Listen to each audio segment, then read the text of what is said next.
ఎందుకు మీరు nervous feel అవుతున్నారు అనేది హెడ్లైన్. నెంబర్ 1 రాసుకోండి. జీవితం నాకు ఉత్తమమైన వాటిని ఇవ్వడం లేదు.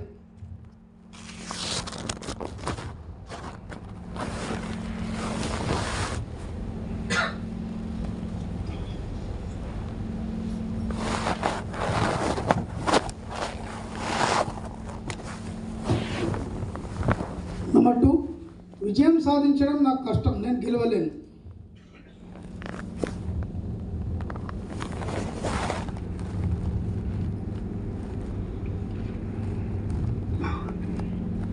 ఇవి మీకు నెగిటివ్గా ఉన్నాయి, అయినా రాసుకోండి, ఎందుకంటే నేను చెప్తాను. నెక్స్ట్, నా తల్లిదండ్రుల ద్వారా వంశపారంపర్యంగా వచ్చింది.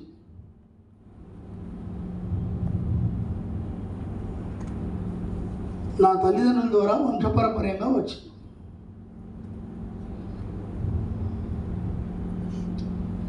నెక్స్ట్, నేర్చుకోవడం కష్టం.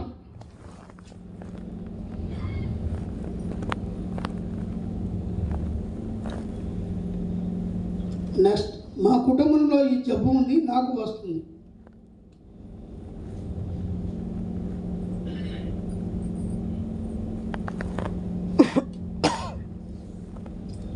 డబ్బు అంత సులభంగా నా వద్దకు రాదు, ఎక్కువ కాలం ఉండదు.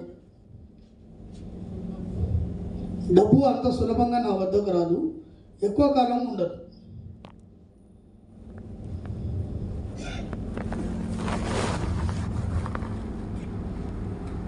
ది లాస్ట్ వన్, బయట ప్రపంచం చాలా చెడ్డది, అందరూ మోసం చేస్తారు. బయట ప్రపంచం చాలా చెడ్డది, అందరూ మోసం చేస్తారు. ఎందుకంటే మీరు ఎందుకు కుంగిపోతున్నారంటే ఇలాంటి వాక్యాల ద్వారా మీకు ఏం అర్థం కాక కుంగిపోతున్నారు. ఇలాంటి వాక్యాలు మీ మనసులోకి ఎందుకు వస్తాయంటే, ఇప్పుడు రాసుకోండి, మీరు అనుమతించే వరకు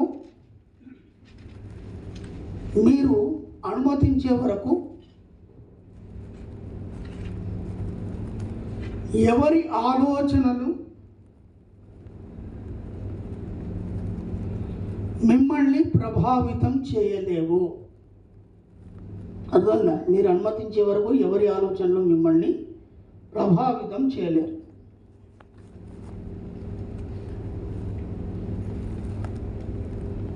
నేను ఇంతకుముందు కూడా చెప్పాను, మీరు అనుమతించే వరకు మీ జీవితంలోకి ఏది రాదు. డబ్బు, సంపాద, ఐశ్వర్యం ఏదైతే ఉందో దాన్ని యాక్సెప్ట్ చేసినప్పుడు మాత్రమే మీ జీవితంలోకి రావడం జరుగుతుంది. ఒక వ్యక్తి మిమ్మల్ని టచ్ చేయాలంటే మీరు అనుమతిస్తే కనుక టచ్ చేయడం మిమ్మల్ని, అర్థమైందా? లేదా ఎవరి ఆలోచనలైనా సరే మిమ్మల్ని టచ్ చేయాలంటే మీరు ముందు అనుమతించాలి. కానీ మీరేం చేస్తున్నారంటే అది తెలియకుండానే అనుమతించేస్తున్నారు, అర్థమైందా? ఈ వ్యక్తి ఇప్పుడు సపోజ్ అప్పులోడు వస్తాడు, రేపు ప్రొద్దున వాడు రాడు, చెప్పండి, డైరెక్ట్ చెప్పండి, రాత్రి పడుకుంటప్పుడు వాడు రాడు, వారం రోజుల దాకా నాకు కలవడని చెప్పాడు, వాడు రాడు, కలవాడు. మీరు వాడు రాకముందే భయపడుతున్నారు, రేపు పొద్దున 7 గంటలకు వస్తాడు, రాగానే వాడికి ఏం చెప్పాలి, స్టోరీ రెడీ చేసుకుంటున్నారు. మనం డిజైన్ ఎవడిచ్చాడు? మీరే ఇచ్చారు. పొద్దున 7 గంటలకు వస్తాడు పక్క, నువ్వేమేమి చెప్పినావు, ఏమేమి స్టోరీలు చెప్పినావు అన్నీ వెళ్ళిపోతాడు, అవునా కదా? కాబట్టి మీరు అనుమతించే వరకు మీ ఆలోచనలు ఎవరు మిమ్మల్ని ఏమి చేయలేరు. కాబట్టి ఏదైనా సరే మీరు ఒప్పుకుంటే కానీ మీ జీవితంలోకి రాదు. అలాగే డబ్బు సంపాదించడం కూడా ముందు మీరు అంగీకరించండి, నా జీవితంలోకి నేను ఇన్ని కోట్ల రూపాయలని నేను ఆహ్వానిస్తున్నాను, దీనివల్ల నేను ఇది చేయగలుగుతాను.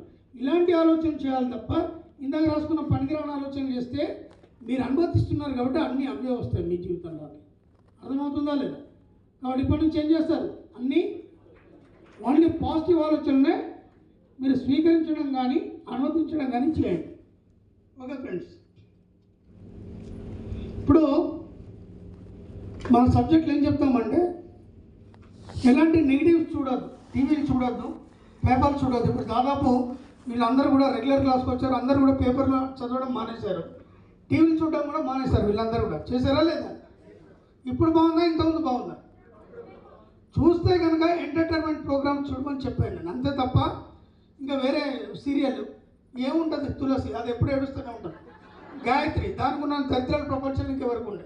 మీరు చూడండి, పేర్లు ఉన్న వాళ్ళ జీవితాలు కూడా అలాగే ఉంటాయి. కావాలంటే ఇక్కడ ఉన్నారు, ఇంకా చాలామంది ఉంటారు, ఒకసారి బేరీజ్ వేసుకోండి. గాయత్రి కానీ తులసి కానీ ఇట్లాంటి పేర్లు అవి ఎప్పుడు ఏడుస్తూనే ఉంటాయి. ఏమొచ్చిందా సీరియల్తో? ఏమైనా వచ్చిందా? ఏం లేదు. ఇంకేమున్నాయి సీరియల్? ఇంకేమున్నాయి సీరియల్? Excellent clubs. అసలు ఆ పేర్లు కూడా గుర్తులేవు. అర్థమైందా? మర్చిపోయారు. ఎంత గ్రేట్, ఎంత మార్పు తీసుకొచ్చినాం మనం సమాజంలో, అవునా కదా? కాబట్టి నెగిటివ్ సంబంధించినటువంటి సీరియల్ చూడొద్దు, యాక్సిడెంట్ల గురించి మాట్లాడద్దు, యాక్సిడెంట్లు చూడొద్దు. సపోజ్ ఏదో యాక్సిడెంట్ చూశారు, మీ సబ్ కాన్షియస్ మైండ్లో కూర్చుంది, ఎవరితోనో ప్రయాణం చేస్తున్నారు, ప్రయాణం చేస్తున్నప్పుడు ఆ యాక్సిడెంట్ గురించి తీశారు. ఇప్పుడు ఏమైంది? మీ సబ్ కాన్షియస్ మైండ్ దాన్ని గ్రాస్పింగ్ చేసి మీ జీవితంలో కూడా జరిగేది. నేను ఇంతకుముందు కూడా టీవీలో చెప్పాను, అలా కూడా మన క్లాస్లో కూడా చెప్పాను. సామూహిక ఆలోచన ఫలితాల ద్వారా మనకి తుఫాన్లు రావడం కానీ, లేదంటే భూకంపాలు రావడం కానీ, వరదలు రావడం కానీ, ఒక యాక్సిడెంట్, ట్రైన్ యాక్సిడెంట్ జరగడం ఇవన్నీ జరుగుతాయి. అంటే ఏమవుతుందంటే, ఒక ట్రైన్ యాక్సిడెంట్ చూశారు, ఆ ట్రైన్ యాక్సిడెంట్ ఎవరైతే ఫీల్ అయినారో వాళ్ళందరినీ ఒక దగ్గర విషయం జమ చేస్తుంది. వాళ్ళందరూ ఒక ట్రైన్లో జమ చేస్తుంది. ఆ దరిద్రులందరూ జమ ఏం చేస్తుంది, కరెక్ట్గా ఆ ట్రైన్ యాక్సిడెంట్ అలాగే జరుగుతుంది. ఇప్పుడు విజయవాడలో వరదలు వచ్చాయి. వాళ్ళు అనుకున్నారనమాట, అంతకుముందు వరదలు వచ్చినప్పుడు అక్కడిక్కడ వచ్చినప్పుడు ఆహార పొట్లాలు మీదికెళ్ళి వేస్తున్నారు, మాకు కూడా వేస్తే బాగుండు. అర్థమైందా? హెలికాప్టర్ మీదకెళ్ళి వేస్తున్నారు, మేము కూడా అందుకోవాలి, ఆ టైంకు దొరుకుతుందో అప్పుడు ఊహించుకున్నాడు. ఏమైంది? బ్రహ్మాండంగా వరదలు వచ్చినాయి. ఆ సామూహిక ఆలోచనతో కూడిన వాళ్ళు, ఎందుకంటే వాళ్ళు అక్కడ ఏదో వాగు పక్కన ఉన్నారు కాబట్టి ఇవాళ కాబట్టి రేపు ఎప్పుడోసారి వస్తుంది, మేము అందరం రెడీ ఉండాలనుకున్నారు. ఇప్పుడేమైంది? సామూహిక ఆలోచనలు వెళ్తారు, పెద్ద వరదలు వచ్చి కొట్టుకుపోయింది, ఆ హెలికాప్టర్ పొట్లాల కోసం ఇట్లా ఎదురు చూస్తున్నారు అందరు. కాబట్టి మీరు ఏది ఆలోచిస్తారో అది భౌతిక రూపంలో మీ జీవితంలో జరగడం జరుగుతుంది. కాబట్టి పొరపాటున కూడా మనం నెగిటివ్ ఆలోచించడానికి లేదు, ఓన్లీ పాజిటివ్ మాత్రమే తీసుకోవాలి. కేవలం టీవీలలో ఎంటర్టైన్మెంట్ ప్రోగ్రామ్స్ మాత్రమే చూడాలి, అంతే తప్ప నేరాలు ఘోరాలు అట్లాంటివి మనం చూడడానికి లేదు. పేపర్ అయితే ఏముండదు, దాంట్లో ఒకటే పేజీ మనది ఉంటుంది. ఏంటి అది? Business page. ఎందుకంటే అక్కడ మనం ఉండాలి, మనం కూడా పెద్ద వ్యాపారిగా మన పేరు రావాలి అక్కడ. ఇప్పుడు మన భారత్ బిజినెస్ దాని మీద వచ్చాయి కదా, అలాగే ఫోర్త్ పేపర్ మీద కూడా రాబోతున్నాయి వాళ్ళ పేర్లు, మన వాళ్ళకి. ఫోర్త్ పేపర్ తెలుసా లేదండి? ప్రపంచంలో గొప్ప గొప్ప పారిశ్రామికవేత్తల పేర్లు, పెద్ద కోట్లు సంపాదించిన వాళ్ళ ఫోటోలు ఫోర్త్ పేపర్ మీద ఉంటాయి. ఖచ్చితంగా మన మనందరూ కుటుంబ సభ్యులందరూ కూడా ఖచ్చితంగా ఫోర్త్ పేపర్ మీద రాబోతున్నాం.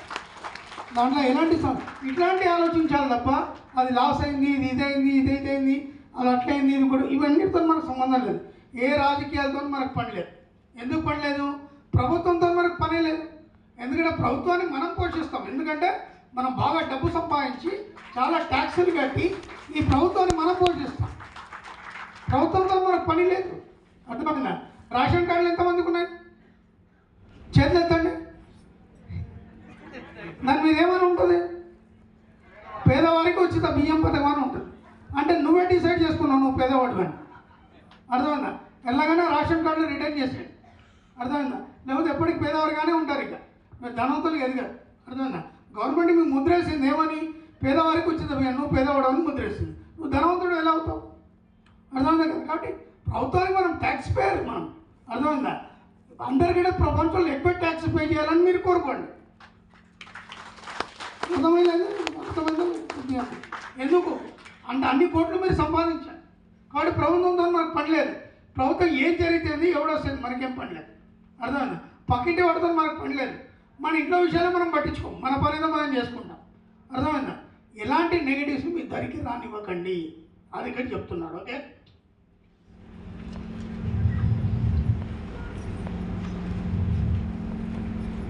ఇక్కడ నేను చదువుతాను, రాయండి, ఒకసారి రాసుకోండి.